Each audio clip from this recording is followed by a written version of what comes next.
Et nous attaquons directement, bien-aimés, la dernière partie de notre message de la fois passée que nous n'avions pas terminé.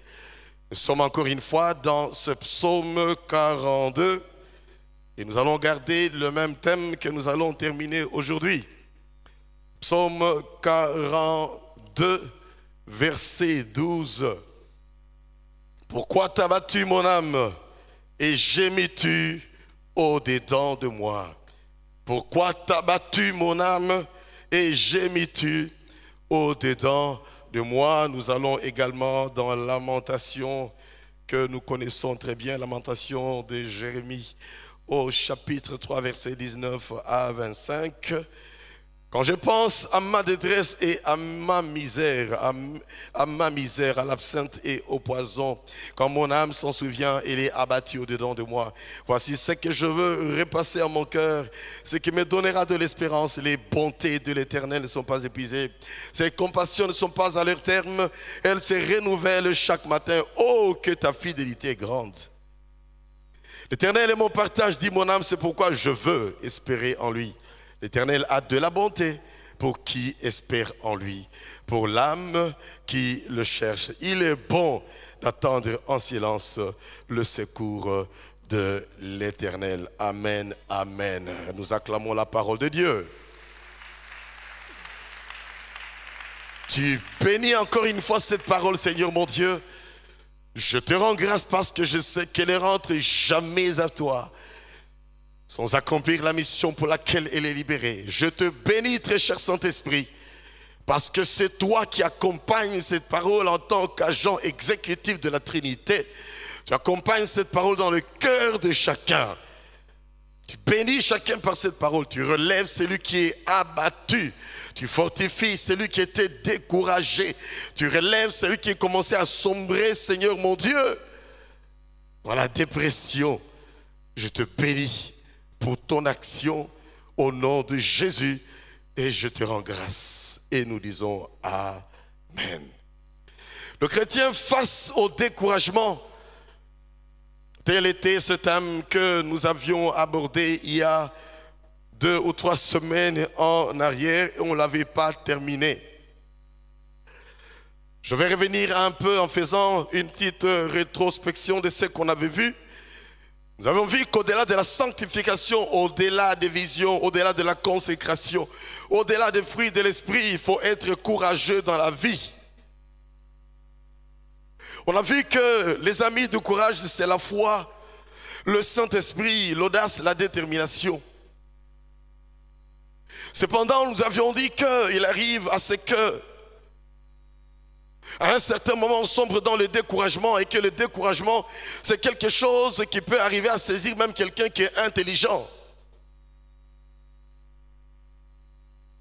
Quelqu'un peut tout avoir et sombrer dans le découragement. Si le courage est une force de caractère, force morale, ferme, qui permet d'affranchir, d'affronter, je voulais dire, une situation difficile, dangereuse, éprouvante, le découragement consiste à ne plus avoir cette force, cette volonté d'agir, de braver les difficultés qui arrivent dans la vie. On a vu quelques causes de découragement, je ne vais pas tout relever ici parce qu'on en avait déjà parlé en long et en large. Quelques causes de découragement, on a vu que ça pouvait être la peur de ne pas réussir, la peur de s'arrêter en chemin, trop de pression, perte de vision, perte de motivation. Je saute de fétisme, négativisme, pessimisme, manque d'efficacité, perte de performance, menaces diverses. Mauvaise cotation malgré le bon travail que l'on fournit au travail ou à l'école. Pas de mariage malgré la beauté et même les titres académiques que l'on peut avoir. Chômage continuel malgré qu'on postule et qu'on a réussi à des tests. Ultra-sensibilité aux critiques, aux calomnies, aux médisances, problèmes complexes de la vie. Prières non exaucées malgré qu'on a jeûné, on a prié. On décourage, on sombre dans les découragements. Perte de confiance en Dieu. Les causes seraient légion si on devait les citer, bien-aimés, les unes après les autres. On a vu que les conséquences du découragement peut être la perte de l'estime de soi, et ça c'est grave. La solitude, un tunnel noir par lequel on a l'impression de passer, de traverser. Une dépression, et quelquefois dans certains milieux, ça peut amener jusqu'au suicide. J'ai reçu quelquefois des SMS où quelqu'un m'a dit, écoute pasteur, je suis tellement découragé, j'ai presque envie de donner fin à ma vie. Et ça c'est le découragement à l'extrême, bien-aimé, qui est en train de conduire quelqu'un dans la dépression. Et quand on est dans la dépression, les pensées des suicides peuvent commencer à orbiter autour de la personne. L'autre conséquence, ça peut être le laisser aller, où les soucis continuels, on commence à douter de Dieu, malgré qu'on a vécu beaucoup de choses avec Dieu. On a vu troisièmement les remèdes au découragement. On a vu qu'il y avait deux cas de figure et que dans un premier temps, si on n'a pas encore sombré dans la dépression, les remèdes à avoir, c'est d'abord prendre conscience qu'on est en danger. Quand je pense, Lamentation 3,19, quand je pense à ma détresse, prendre conscience qu'on est en danger. On a vu deuxièmement qu'il faut apprendre à confesser si on sait qu'il y a un péché quelque part qui a fait qu'on a eu à pouvoir vivre une situation qui a plongé la personne dans le découragement. Confesser, et 1 Jean 1,9 dit, si nous confessons nos péchés, il est fidèle et juste pour nous pardonner et nous purifier de toute iniquité. Et là, je voudrais encourager le peuple de Dieu à savoir prendre Dieu au mot. Dieu dit, il est fidèle et juste pour nous pardonner et nous purifier de toute iniquité. On a souvent l'impression, et on le constate assez souvent, quelqu'un qui a confessé un péché, mais il continue à le confesser plusieurs fois. Confesser plusieurs fois le péché alors qu'on l'a déjà confessé et qu'on n'est plus retombé là-dedans, bien-aimé, est une bonne façon de démontrer que tu annules la première confession. Or, annuler cette confession, c'est annuler le pardon que Dieu t'a accordé. Et c'est un peu comme si tu crachais sur le pardon que Dieu t'a donné. Autant, bien-aimé, par la foi, nous avons saisi le salut. Par la foi, apprenons à saisir également le pardon que Dieu nous a accordé. Même si un homme vient avec une forte onction et que du haut de cette chair, il dit ce que tu avais vécu. Il y a une sœur dans cette église, il y a 2 mois, cette sœur avait avorté et cet enfant était décédé alors que c'était déjà un enfant de 7 mois. Qui dit que ça te concerne, bien-aimé? Ce n'est pas parce qu'il y a une ressemblance à ce que tu as vécu que tu vas dire « je dois encore confesser ». Ça peut être une autre personne. La foi saisit ce que Dieu promet. La foi saisit également le pardon de Dieu. Amen, amen. Apprenons à saisir le pardon de Dieu. Sinon, tu peux risquer de t'enliser dans cette façon de voir les choses et l'ennemi va se jouer de toi en te gardant toujours dans cette culpabilité. Tu as saisi le pardon, le sang de Jésus t'a lavé, la page est tournée, tu vas de l'avant avec le Seigneur et nous disons Amen. Mais pour le moindre appel, tu t'élèves. Pour la même chose, tu t'élèves. Mais enfin, où est ta foi? Penses-tu que Dieu est content de cela? Même un parent, je suis papa, et qu'une de mes filles a commis une petite gaffe quelque part, et vient me demander pardon. Je dis, écoute ma fille, je te pardonne, la page est tournée, tu n'as pas réussi à l'école, la page est tournée, mais je sais que tu vas réussir, vas-y encore de l'avant, Dieu est avec toi. Et que l'enfant vienne encore me dire, papa, je continue d'être culpabilisé, pardonne-moi encore. Et que encore une fois l'enfant revienne, papa, tu sais, vraiment je suis chagriné, je t'ai déçu, papa, mais enfin. Que veux-tu que je fasse maintenant? Tourner la page. Il n'y a personne sur lequel c'est écrit à cause de son péché, péché impardonnable ou alors échec irréversible. Non. Je le dis parce que je l'ai vu quelquefois avec mes enfants, ne vous en faites pas. Un enfant a eu une fois pouvoir répondre de classe et puis culpabiliser. Écoute, on a prié, on tourne la page et c'est fini. Tu vas réussir. Et j'ai vu l'enfant réussir après. Amen. Dis à ton voisin, apprends à saisir le pardon de Dieu.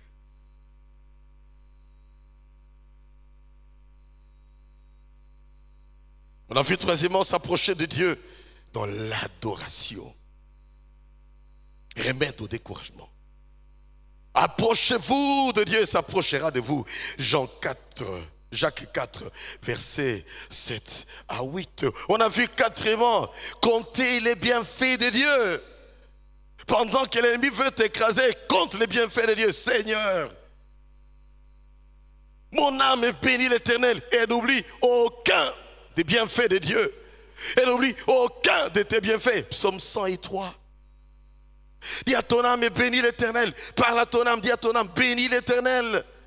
N'oublie aucun de ses bienfaits. Rappelle-toi, mon âme. Rappelle-toi comment dans cet accident-là, Dieu nous avait épargnés. Rappelle-toi, mon âme, comment dans cette situation-là, Dieu est intervenu. On a eu de quoi pour le voyage de notre frère. Rappelle-toi, mon âme, comment dans cette maladie-là, Dieu est intervenu. Alors que le pronostic des médecins est un pronostic fataliste. Mon âme bénit l'Éternel pour tous ses bienfaits.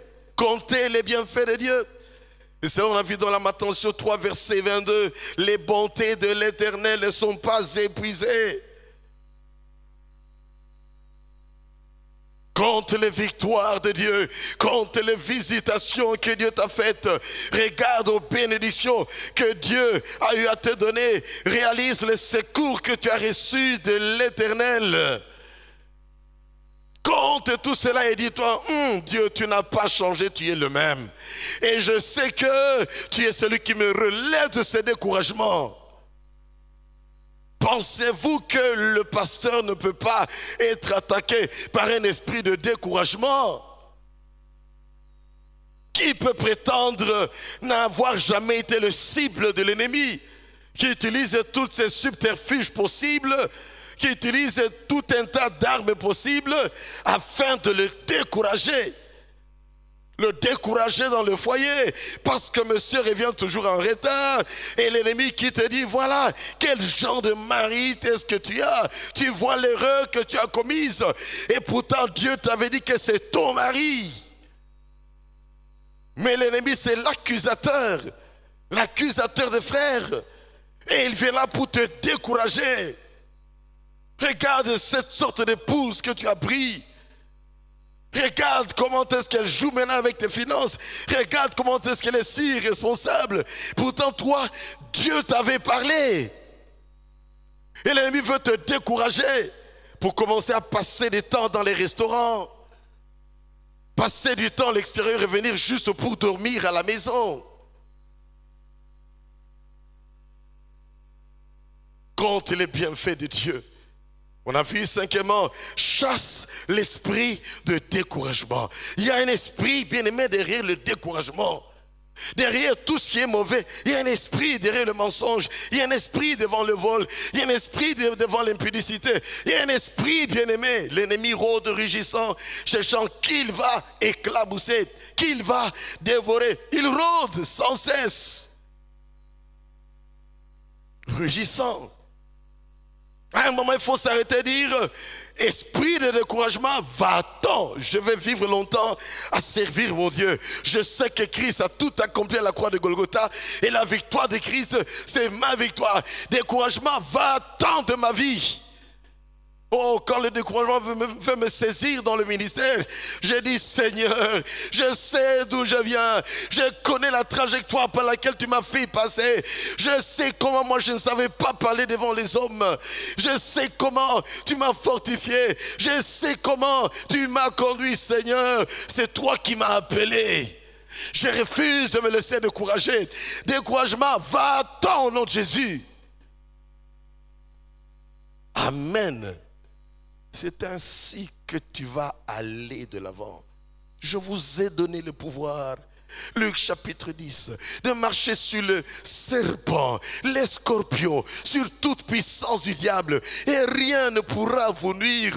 Le découragement ne pourra pas vous nuire. Celui qui te menace, il ne pourra pas te nuire. Tu as l'autorité sur celui qui te menace,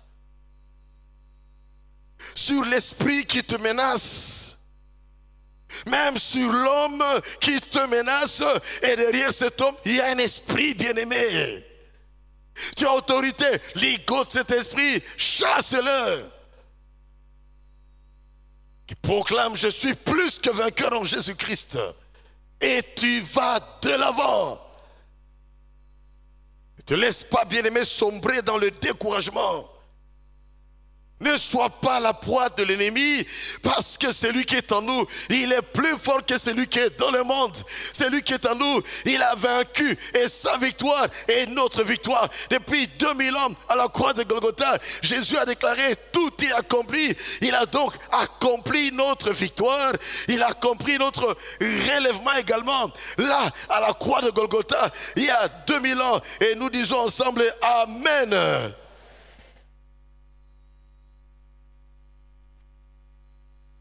On a vu sixièmement, s'appuyer sur Dieu. Et la Bible dit, malheur à l'homme qui s'appuie sur l'homme, heureux l'homme qui s'appuie sur l'Éternel. L'Éternel est mon appui, on a vu, psaume 46, verset 1er.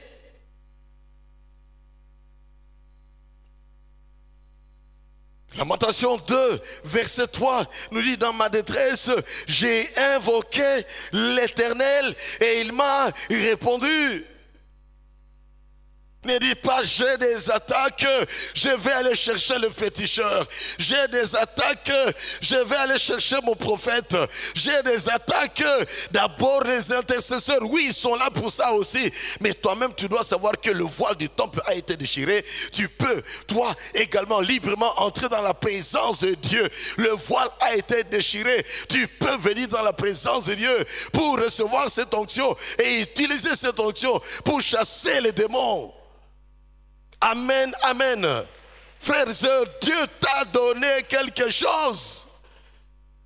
Ne soyez pas de ceux-là qui pourraient un peu dire, vite, vite, venez me secourir, vite, vite, venez me secourir.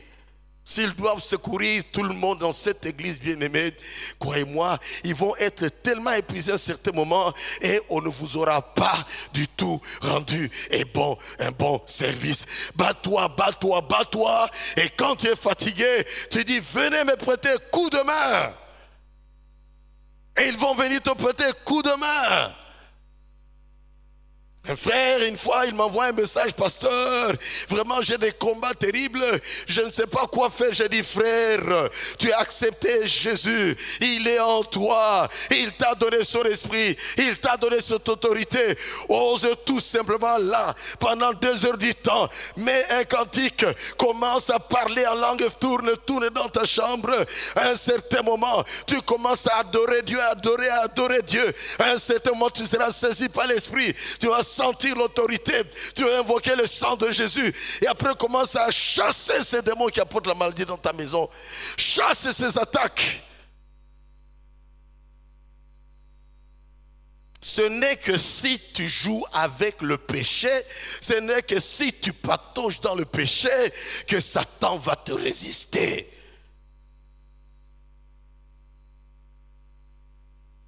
Ce n'est que si tu aimes aller te saouler tout le temps, si tu t'amuses au plaisir de ce monde, les moindres concerts païens ou chrétiens, tu es là, tu mélanges les choses. Sache que le Saint-Esprit, lui, il prend ses ailes, il s'en va. Mais si tu demeures dans la présence de Dieu, tu prends du temps à prier, osez chasser le démon, vous serez étonnés de voir comment le démon va partir. C'est pour cela, papa, maman, vous êtes les premiers pasteurs dans votre maison. Et je me permets de dire ici que l'église ne saura jamais tout faire, parce que le dimanche, ce n'est que 2 heures du temps. À la jeunesse, ce n'est que 2 heures ou 1 heure du temps. Chez les mamans également. Mais la famille, vous êtes ensemble tout le temps. Vous passez plus de temps ensemble en famille qu'à l'église. Cela veut dire que papa, maman, levez-vous comme des pasteurs dans votre maison afin de prendre autorité sur tout esprit qui peut oser visiter votre maison. Si vous ne l'assumez pas, vous le regretterez à un certain moment. Et il faut commencer cela dès le bas âge. Et les enfants ne seront que ce qu'ils auront vu en vous. Ils appliqueront l'autorité qu'ils vous ont vu vous-même appliquer. Et si vous vous évertuez à chercher toujours un intercesseur, ils vont développer cela en eux pour chercher toujours un intercesseur. Alors que Dieu donne l'autorité et vous laissez cette autorité. Quand vous le laissez, ça va moisir. Quand tu auras des conséquences, Dieu te dira, mais je t'ai donné l'autorité. Dès le ventre de l'enfant, je t'ai donné l'autorité. C'est pour cela, les femmes enceintes, de temps en temps, monsieur prend la main, met sur ce ventre, proclame des choses, protège cet enfant, proclame la victoire de Jésus, proclame l'avenir de cet enfant, déclare déjà tout leur avenir, et cela se réalisera. Et nous disons Amen.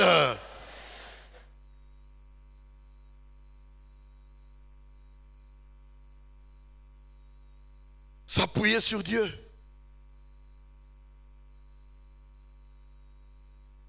Se disposer à se battre en proclamant que tu comptes sur Dieu. L'Éternel est mon partage, dit mon âme. C'est pourquoi je veux espérer en lui. Croire que tout n'est pas fini quand il y a le découragement. Comptez sur Dieu, parce que les compassions de Dieu ne sont pas à leur terme. Elles se renouvellent chaque matin. Et je l'avais dit également ici, selon Ecclésiaste chapitre 9, verset 4. Un chien vivant vaut plus qu'un lion qui est déjà mort. Comme pour dire que si tu te considérais comme étant fini, comme étant déjà écrasé, parce que tu es encore vivant, tu n'es pas encore mort physiquement, tu as encore de quoi espérer en Dieu. Parce qu'une personne qui est déjà morte, bien aimée, ne sait plus réfléchir, n'a plus rien à dire, et quelle que soit la force physique qu'elle avait, même la force spirituelle qu'elle pouvait avoir, une personne peut marcher sur ce corps et il ne pourra plus rien faire. Parce qu'une personne qui est déjà morte, on peut la mettre dans la caisse à part l'intervention de Dieu. Personne de lui-même, il ne peut pas arriver à se rendre vivant. Et personne ne peut arriver à le sortir de là. Une fois dans la tombe, la personne ne peut pas se sortir de là de lui-même, si ce n'est que l'intervention puissante de Dieu lui-même. Un chien vivant vaut plus qu'un lion qui est déjà mort. Dis à ton voisin, ne sombre jamais dans le découragement. Compte encore sur l'Éternel. Être prêt à repartir à zéro. Comme Jonas qui a fui sa mission, avalé par un gros poisson. Et finalement, lui qui avait fui la mission, il s'est repenti, il est reparti à zéro. Comme le fils prodigue qui avait tout demandé, il est parti, il a tout perdu, il commençait à manger bien aimé, comme les porcs, les caroubes des porcs. Il a dit, je veux rentrer chez mon père, parce que cet enfant n'était pas encore mort, il avait encore de quoi espérer. Il a pris la résolution de rentrer, il a eu à pouvoir se relever. Il dit, je ne veux pas me décourager, je sais que mon père est vivant, va-t-il m'accepter ou pas, que moi je fasse au moins mon pas à moi pour aller vers lui. Oh, le Père l'attendait. Le Père t'attend pour que tu te relèves. Dieu t'attend pour que tu reviennes à la dimension spirituelle que tu avais. Dieu t'attend afin que tu reviennes au courage que tu avais autrefois d'aller témoigner, d'aller pouvoir parler de Jésus. Le courage que tu avais autrefois d'entreprendre, de te mettre dans des activités, de pouvoir commencer des activités, de créer des activités, d'innover. Dieu veut que tu reviennes à ce courage. Amen, amen. Et cela est possible. Et nous passons ainsi au deuxième grand point, au deuxième cas, si on a déjà sombré dans la dépression, que faire? Et ici, bien-aimés, je voudrais que nous sachions que Dieu veut nous donner à chacun d'entre nous un devoir. De savoir discerner quelqu'un qui a sombré dans la dépression. Parce que quelqu'un qui a sombré dans la dépression, il a perdu pratiquement la tête. Quelqu'un qui a sombré dans la dépression, lui-même ne se rend plus compte. Ce sont les autres qui discernent, ça devient grave. Dormir jusqu'à ce moment-ci, ou éveiller jusqu'à 4 heures du matin, télévision fermée, les yeux braqués sur le plafond, pas de parole, pas d'action, pas de réaction, dépression, isolé dans son coin. Qu'est-ce qui se passe? Il ne parle plus à personne, les pantalons ne repassent plus, les cheveux ne peignent plus, plus d'espoir. Donc quelqu'un plongé dans la dépression, il y a là un esprit de dépression. Et c'est pour cela qu'il faut maintenant du tact. Car la dépression, c'est une dimension qui est au-delà du découragement. On a perdu ses moyens. Pour le dépressif, plus rien n'est impossible. Plus rien n'est possible. Pour le dépressif, tu lui donnes à manger, il mange à peine un peu, mais il peut sombrer dans le café. Le dépressif.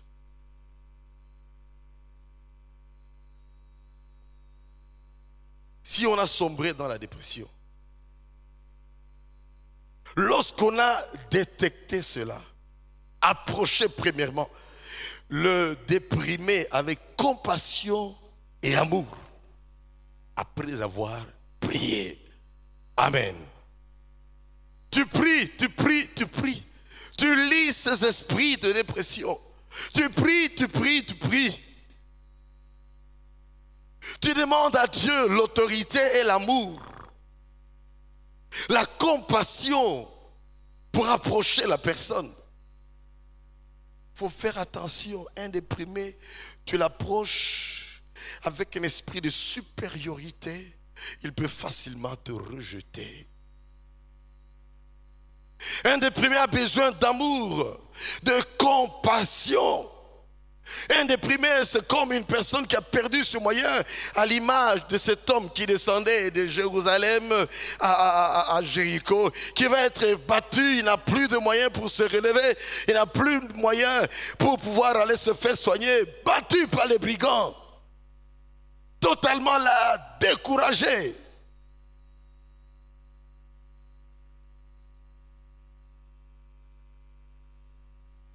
C'est presque une situation similaire avec le déprimé, l'amour. Et 1 Corinthiens 13 nous parle de l'amour. Quand j'aurais bien aimé les dons spirituels les meilleurs, si je n'ai pas l'amour, je ne suis rien. Lorsque je pourrais parler en langue interprétée, avoir tout ce que l'on peut avoir, guérir les malades, si on n'a pas de l'amour, bien aimé, on n'est rien. L'amour. L'amour, c'est le socle bien aimé de tous les dons spirituels. C'est pour cela qu'on nous présente dans 1 Corinthiens 12 les dons spirituels. On nous présente dans 1 Corinthiens 14 l'exercice des dons spirituels. Et dans 1 Corinthiens 13, on transite par l'amour. Quand j'aurai tous ces dons-là, si je n'ai pas l'amour. Et c'est là qu'on dit que l'amour est patient. On dit que l'amour supporte tout. On dit que l'amour est ceci, l'amour est cela. Et à la fin, on montre la suprématie de l'amour dans 1 Corinthiens 13, verset 13. 3 choses demeurent. La foi, sans laquelle nul ne peut être agréable à Dieu. La foi, l'espérance vivante que nous avons et l'amour. Mais il est dit que la plus grande de ces choses, c'est l'amour. Car sans l'amour, même si on a la foi, bien aimé, on est rejeté de Dieu. C'est pour cela qu'il est dit que certains diront en ce jour-là, n'est-ce pas en ton nom que j'ai chassé les démons? N'est-ce pas en ton nom que j'ai guéri les malades? N'est-ce pas en ton nom que j'ai opéré tel miracle? Il sera dit à certains, allez loin de moi, je ne vous ai point connu. Pourquoi? Parce que peut-être c'est des gens qui faisaient ces choses tout en étant dans une vie de péché. Et là, c'est la grande question, comment Dieu peut permettre qu'il se passe de grandes choses avec une personne qui est dans le péché? Ça peut être parce que peut-être aussi on n'avait pas du tout de l'amour. On opère ces miracles, après on devient arrogant. Ou on est arrogant tout en opérant ces miracles. Choses qui remettent des choses en question finalement. Est-ce de Dieu ou pas de Dieu? Là n'est pas bien aimé. Notre question c'est l'amour, l'amour, l'amour, l'amour et l'amour.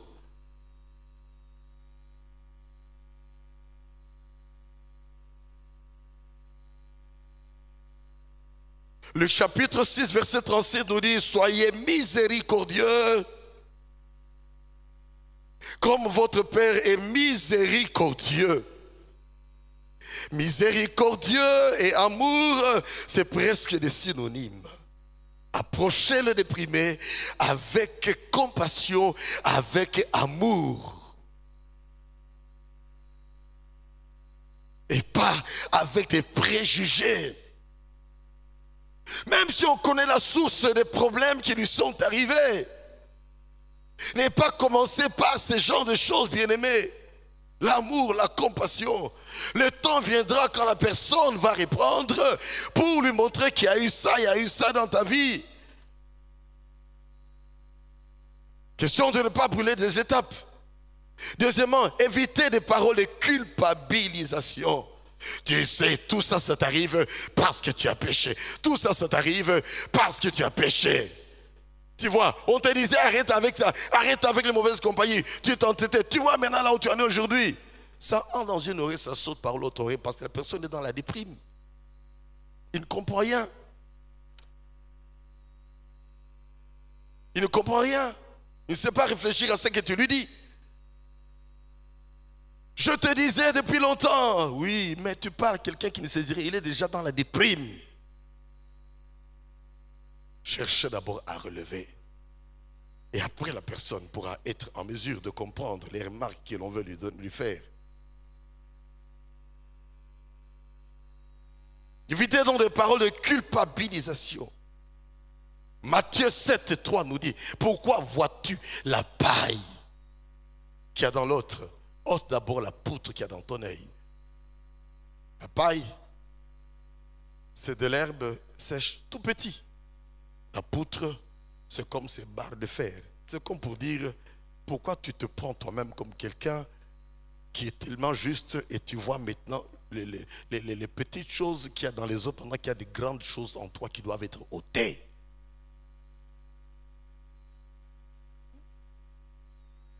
Philippiens 4, 5 nous dit également que votre douceur soit connue de tous les hommes.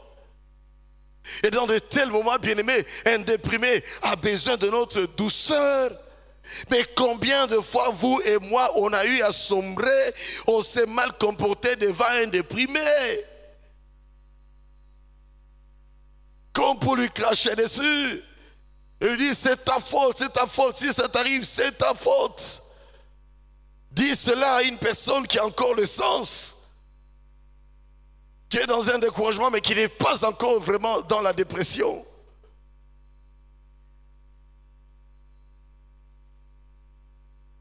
Évitez des paroles de culpabilisation.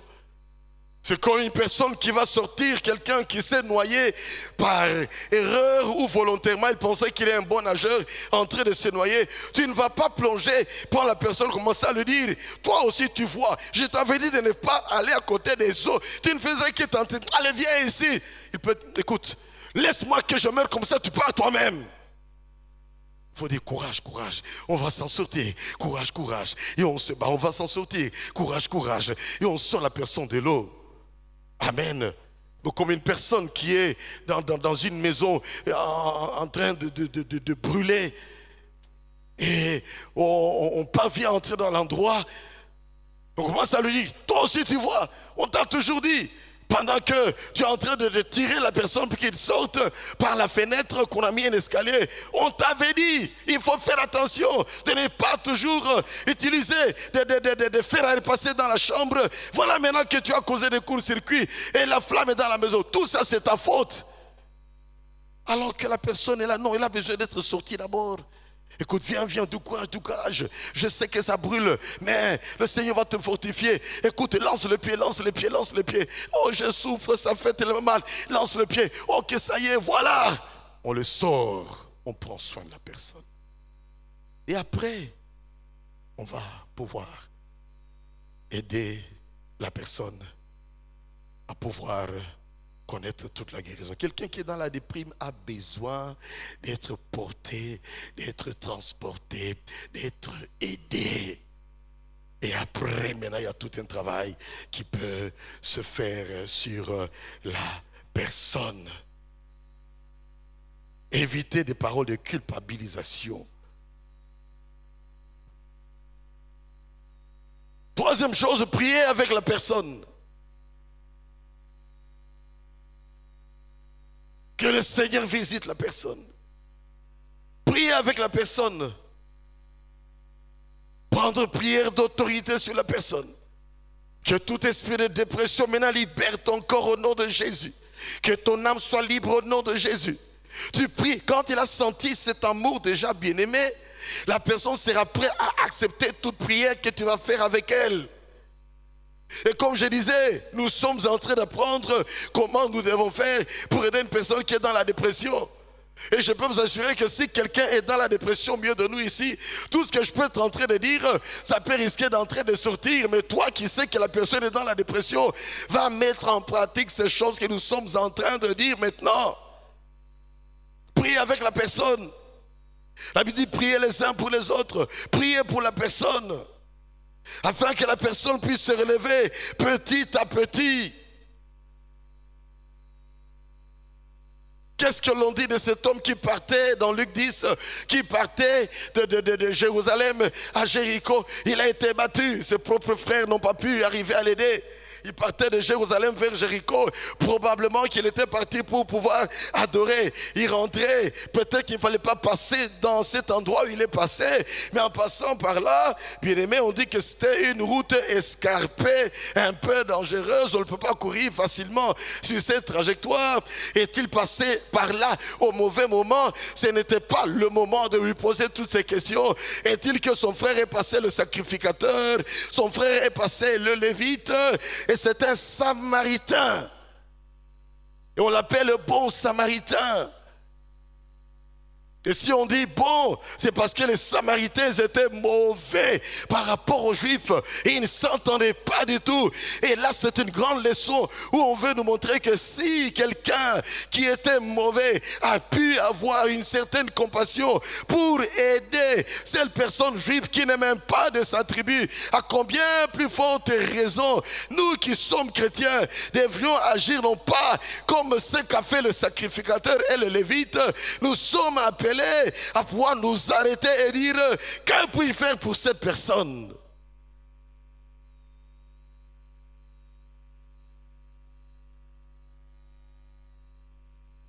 N'est-ce pas qu'il s'est arrêté? N'est-ce pas que ce Samaritain a pris cette personne sur sa monture? N'est-ce pas qu'il a mis du vin et de l'huile sur ses plaies d'abord?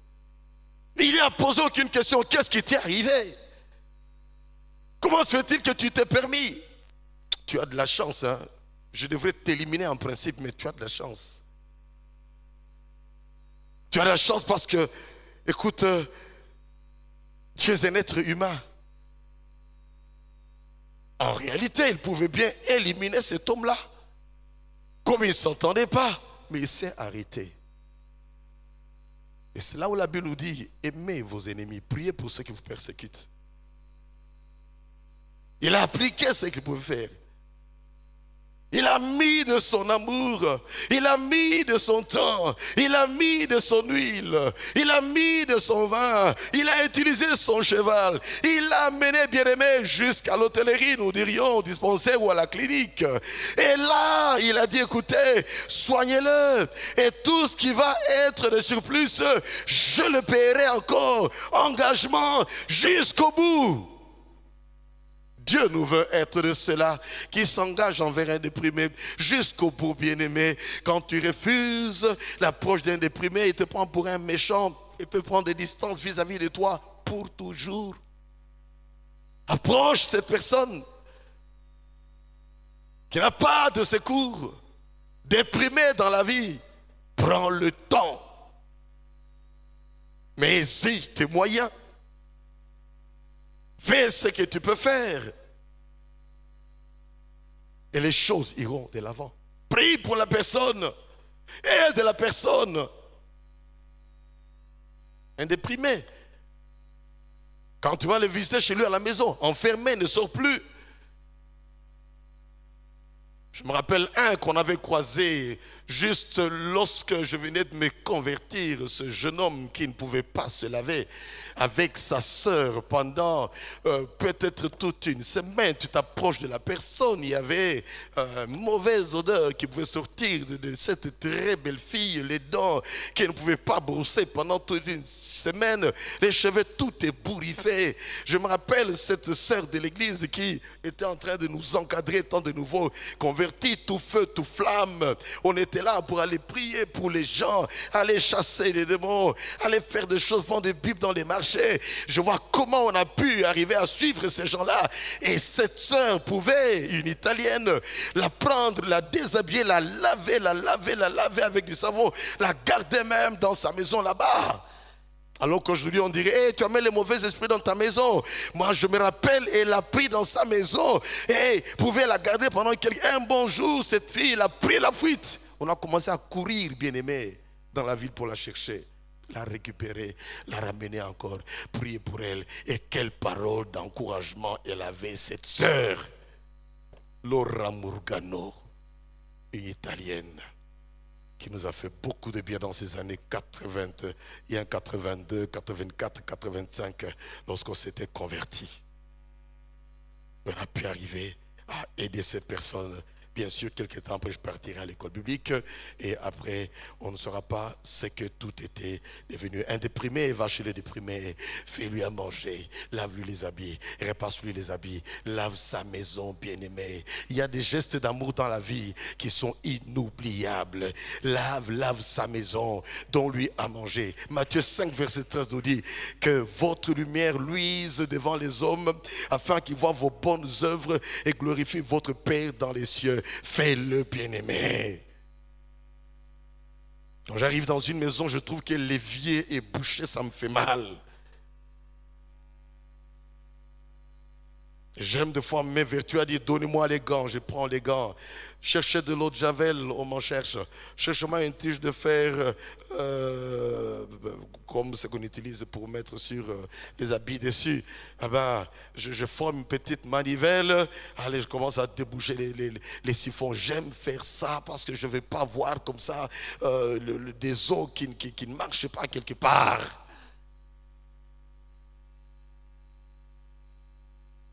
Apprenez à être actif dans la vie, et particulièrement dans les milieux de gens qui sont déprimés. Être actif, aidez-les, c'est des choses qui vont les marquer. Quand il faut laver, lave, faire manger. Des paroles douces. Que votre douceur soit connue, bien-aimés, de tous les hommes, est-il dit dans la parole de Dieu. Et pourquoi pas, si possible, de sortir des détentes à côté des rivières, de sortir des détentes, peut-être s'il y a des petites forêts, des petites brousses, parce que la verdure, bien aimée, la nature, ça détend. C'est pour cela que le plus souvent à l'extérieur, des gens qui tombent dans la déprime, on leur dit d'aller à la mer. C'est pour cela que même ici chez nous, quand quelqu'un est très fatigué, il se dit, je vais aller un peu me détendre de l'autre côté à Mwanda. Pourquoi? Cette nature que Dieu nous a donnée nous aide beaucoup. Au-delà du spirituel, voir ce qui peut être fait pour que la personne soit détendue. C'est ton travail, c'est mon travail. Cinquièmement, des paroles d'encouragement qui sont bibliques. Dire à la personne, psaume 39, verset 14, tu es une créature merveilleuse, c'est Dieu qui t'a créé. Dieu est avec toi. Prier avec la personne, lui donner la parole de Dieu. Lire avec lui, tu vois là, Dieu dit que tu es une créature merveilleuse.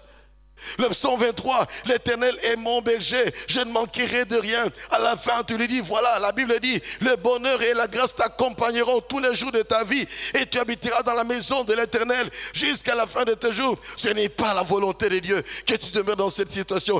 Lève la tête, il y a encore de l'espoir pour celui qui vit. Amen, amen. Amen, amen.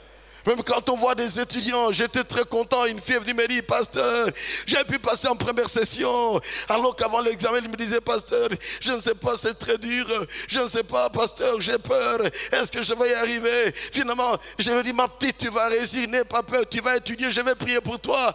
Également à la maison, on va prier pour toi. Mais toi à étudier, parce que le Saint-Esprit va te rappeler ce que tu as étudié. Et il voulait se décourager par rapport aux études. Quelle joie et juge hier, lorsqu'il est venu me dit, pasteur, j'ai réussi, je suis passé en première session. Et j'ai dit, waouh, alléluia. Et j'aime ça, bien-aimé. J'aime voir les gens se relever. J'aime voir les gens être bénis. J'aime voir le membre de l'église aller de l'avant. J'aime voir la gloire de Dieu se manifester d'une manière ou d'une autre dans la vie des membres de l'église, dans la vie de ceux qui sont découragés, comme cette autre personne qui me disait, pasteur, mon projet a été plagié. Mon projet, je n'y comprends rien, je ne te décourage pas. On va prier, Dieu fera grâce. Je l'ai encouragé, on a beaucoup échangé avec lui jusqu'à ce qu'il me dise, pasteur, Dieu a permis que finalement mon projet puisse être retenu. Est-ce qu'on peut acclamer le Seigneur bien-aimé? Alléluia, alléluia. Romains 8, verset 3 à 31 nous dit, si Dieu est pour nous, qui sera contre nous? Romains chapitre 8, verset 31. Psaume 46 nous dit, l'Éternel est mon appui. Colossiens 4, verset 5 nous dit que votre parole soit assaisonnée de grâce, afin de savoir comment répondre à chacun. Penses-tu que vraiment moi je peux encore vivre? J'ai le dégoût de la vie. Dieu te donnera la parole qu'il faut. J'ai vu un jour un jeune médecin venir me voir ici. Je fais des cauchemars, pasteur, je vois que je vais risquer de mourir. Médecin, je fais des cauchemars. Jeune médecin qui cherche à se battre dans la vie. Ça ne va pas en moi. Je sens des attaques dans mon corps. Mais j'ai les mêmes attaques dans les songes. Aide-moi, pasteur. Je dis, parce que tu es arrivé ici et que tu m'as dit le problème déjà, je t'informe que la solution est déjà là. Tu ne mourras pas, tu vivras.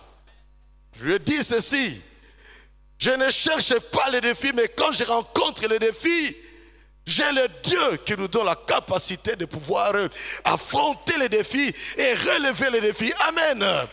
Les défis dans nos vies sont des opportunités pour que Dieu démontre qu'il est Dieu. Les maladies incurables, seraient-elles, qui nous attaquent, bien-aimés, sont des défis au travers desquels Dieu va démontrer qu'il est le Dieu de la guérison.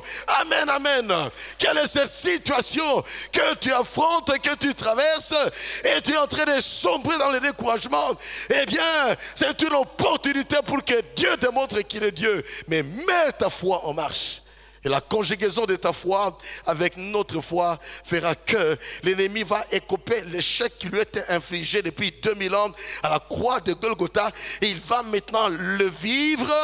Et toi maintenant, tu vas expérimenter cette guérison que le Seigneur a déjà accomplie pour toi à la croix de Golgotha. Parce que la Bible dit que par ses meurtrissures, il nous a guéris.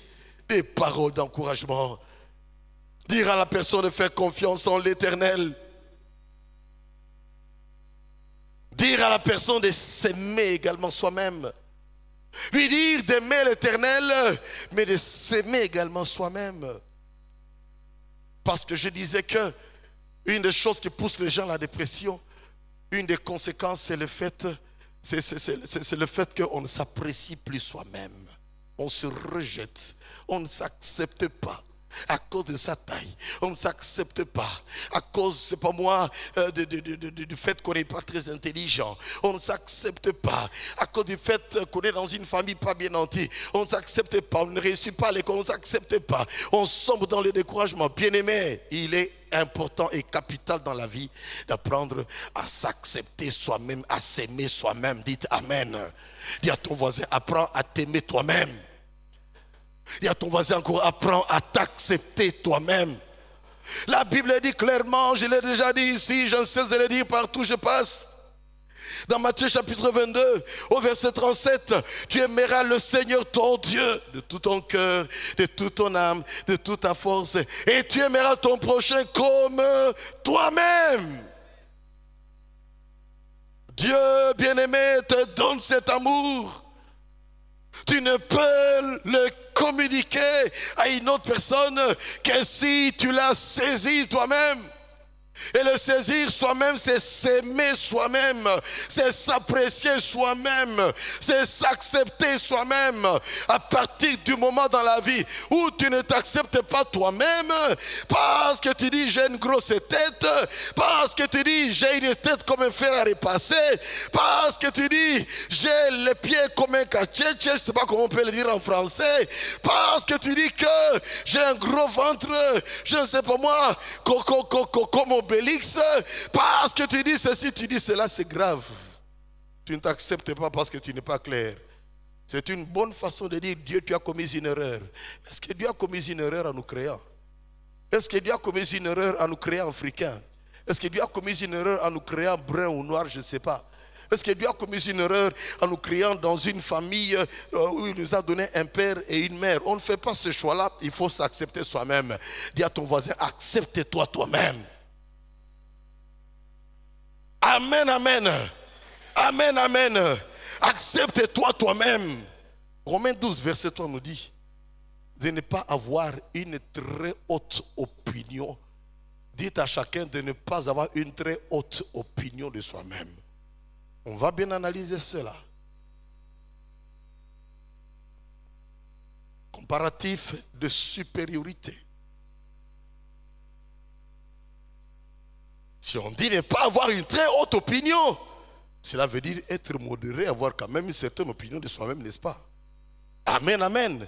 On dit non à une très haute opinion de soi-même. Mais il est important, capital, bien-aimé, d'avoir une bonne opinion de toi-même. Cela veut dire t'accepter, reconnaître qu'il y a une intelligence que Dieu t'a donnée. Reconnaître qu'il y a une beauté que Dieu t'a donnée. Même si d'autres ne veulent pas l'accepter, il y a une beauté que Dieu t'a donnée. Reconnaître que ta taille, c'est une taille merveilleuse parce que c'est Dieu qui te l'a donnée. Même si tu es borgne, bien-aimé, tu ne vois pas avec un seul œil. Même si tu es aveugle, tu ne vois pas avec les deux yeux. Dieu a permis que tu sois créé comme ça. Et même s'il n'a pas permis jusque-là que tu recouvres la vue, tu dois avoir une bonne opinion de toi-même. Si tu n'as pas une bonne opinion de toi-même, tu es foutu, tu es écrasé, tu es parti. Je dois avoir, pasteur Safari, une bonne opinion de moi-même, reconnaître que c'est Dieu qui m'a appelé. Il y a une grâce que Dieu m'a donnée. Reconnaître la grâce que Dieu m'a donnée. Je sais qu'elle n'est pas parfaite. Il peut y avoir des limites et je m'encontre souvent devant des limites, mais ce n'est pas pour autant que je vais dire pauvre Safari, incapable de faire ceci, incapable de faire cela. Seigneur, ai-je commis une erreur d'accepter le ministère? Non, ce n'est pas une erreur. Je ne l'ai pas cherché. Du reste, je voulais autrefois devenir quelqu'un qui porte la soutane, mais parce que je m'étais dit, porter la soutane toute la vie et ne pas avoir une femme et des enfants, ça non, non, non, non, non, non. Et c'est comme ça que Dieu va me récupérer après quand j'ai donné ma vie à Jésus et pouvoir me racheter et finalement pouvoir ressusciter cette vocation dans dans la forme qu'il faut afin que je puisse venir pasteur. Alors je dis Seigneur merci parce que tu m'as maintenant révélé qui tu es, tu m'as révélé la destinée que tu as pour ma vie. Alors mon Dieu, je te suivrai partout, à tout moment, en toutes circonstances, que tout aille très bien ou pas, dans n'importe quelle circonstance, je te suivrai et je te servirai. Et quand ton ainsi déterminé, bien-aimé, rien ne pourra t'arrêter. Amen, amen.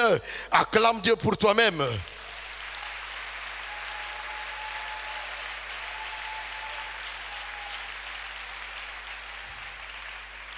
Car Dieu dit, car je connais, Jérémie 29, 11, un de mes versets préférés. Je connais le projet que j'ai formé pour ta vie. Projet de paix et non de malheur. Afin de te donner un avenir et de l'espérance. Dire cela à un déprimé. Amen, amen. Même s'il faut des fois, enfin, tu es une très jolie fille, comment est-ce que tu es en train de dire, voilà, bon, moi, on ne me demande pas la main. C'est une affaire de Dieu, le temps de Dieu viendra. Regarde ce corps que Dieu t'a donné, comment tu peux te minimiser ainsi? Ce beau corps-là que Dieu t'a donné, cette belle taille que Dieu t'a donnée, c'est quoi ça? Comment tu peux donner comme ça des faveurs à l'ennemi? Ne minimise pas Dieu, relève la tête, va de l'avant, le temps de Dieu viendra, et le temps de Dieu c'est le meilleur. Ne cherchez pas à aider Dieu. Crois en Dieu, fais-lui confiance, il ne commet jamais d'erreur. Juste et parfait dans tout ce qu'il fait et dans tout ce qu'il permet dans nos vies. Fixe tes regards sur le Seigneur et va de l'avant. Regarde un peu l'intelligence que tu as. Comment cette fille que je disais, mais regarde ces choses que tu fais. Tu sais que ça, si ça tombe dans les mains des gens qui maîtrisent ce domaine, eh bien, tu peux devenir d'un moment à un autre une personne qui émerge. Amen, amen. Amen, amen. Elle lui disait, tu es une boue de fille, mais une boue de fille merveilleuse. Amen, amen. Ne te décourage pas. Va de l'avant dans la vie. Compte sur le Seigneur. Faites confiance en Dieu et faites confiance en vous-même. Amen. Faire confiance en Dieu et faire confiance en vous-même. Dire à la personne, aie confiance en Dieu et confiance en toi-même également. Amen, amen. Amen, amen. Amen, amen. Amen, amen. Est-ce qu'on peut acclamer le Seigneur? Gloire à Jésus. Gloire à Jésus. Gloire à Jésus. Nous récapitulons ce qu'on a dit dans la deuxième partie.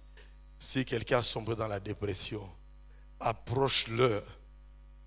Après avoir pris avec compassion et amour, évite les paroles de culpabilisation. Prie avec la personne. Approche la personne en relevant le positif et assiste-le au mieux que tu peux l'assister. Des paroles d'encouragement et l'amener à faire confiance en Dieu et confiance en soi-même également. Amen, amen. Et vous-même également, je vous en supplie, apprenez à avoir confiance en Dieu et confiance en toi-même. Dieu te fait confiance, tu as intérêt à avoir une confiance en toi-même également. Qu'importe les moqueries, qu'importe les racontars, qu'importe les rejets, qu'importe les quand dira-t-on, qu'importe bien-aimé ceux qui veulent te démontrer que tu ne vaux rien. Du reste, j'ai souvent constaté que des gens qui ont dit, toi tu es rien, tu n'iras nulle part, tu ne réussiras pas. On les a vus après réussir. Et on a vu des parents s'humilier devant de tels enfants pour dire pardonnez-nous, pardonnez-nous, on avait commis une erreur. Nous courbons nos têtes dans la prière.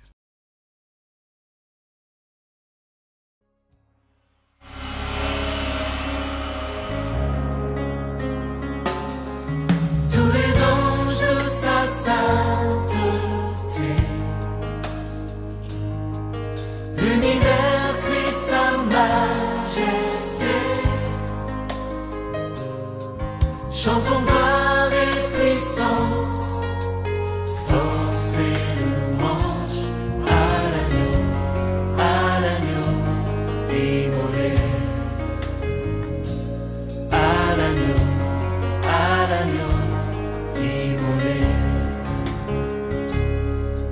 Éternel,